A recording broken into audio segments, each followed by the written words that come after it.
सोचो, बहुत समय पहले सिंधु नदी के किनारे जिंदगी से भरपूर ये है वैदिक भारत। ये एक ऐसा समय था जिसने भारतीय संस्कृति की नींव रखी। वैदिक शब्द वेदों से आया है, जो पवित्र ग्रंथ हैं। ये इस युग का दिल है। वैदिक काल लगभग 1500 ईसा पूर्व शुरू हुआ और सदियों तक चला। ये बहुत बड़ा बौद्धिक और आध्यात्मिक विकास का समय था।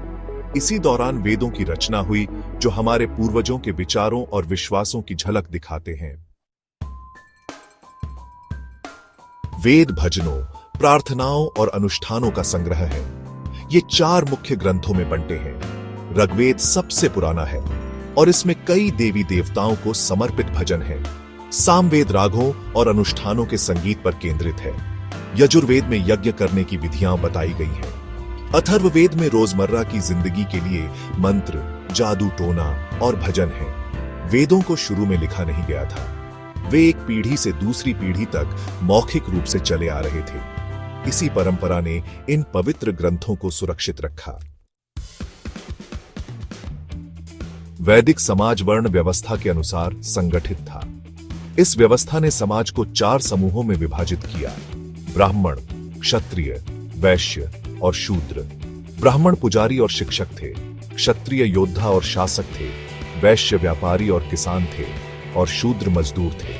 वर्ण व्यवस्था का उद्देश्य सामाजिक सद्भाव बनाना था, जिसमें प्रत्येक समूह के अपने कर्तव्य और जिम्मेदारियां थीं। हालांकि बाद में यह व्यवस्था कठोर हो गई और सामाजिक भेदभाव पैदा हो गया, जो वेदों की मूल भावना के विपरीत था। वैदिक काल भले ही बहुत पहले चला गया हो, लेकिन इसकी विरासत आज भी जिंदा है। वेद आज भी भारतीय दर्शन, धर्म और संस्कृति को प्रेरित और प्रभावित करते हैं।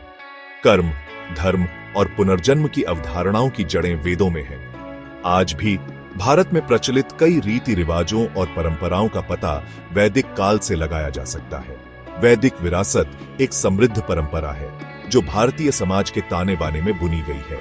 वैदिक काल को समझने से हमें आज के भारत को समझने में मदद मिलती है और इस प्राचीन और स्थायी सभ्यता के प्रति हमारी प्रशंसा बढ़ती है।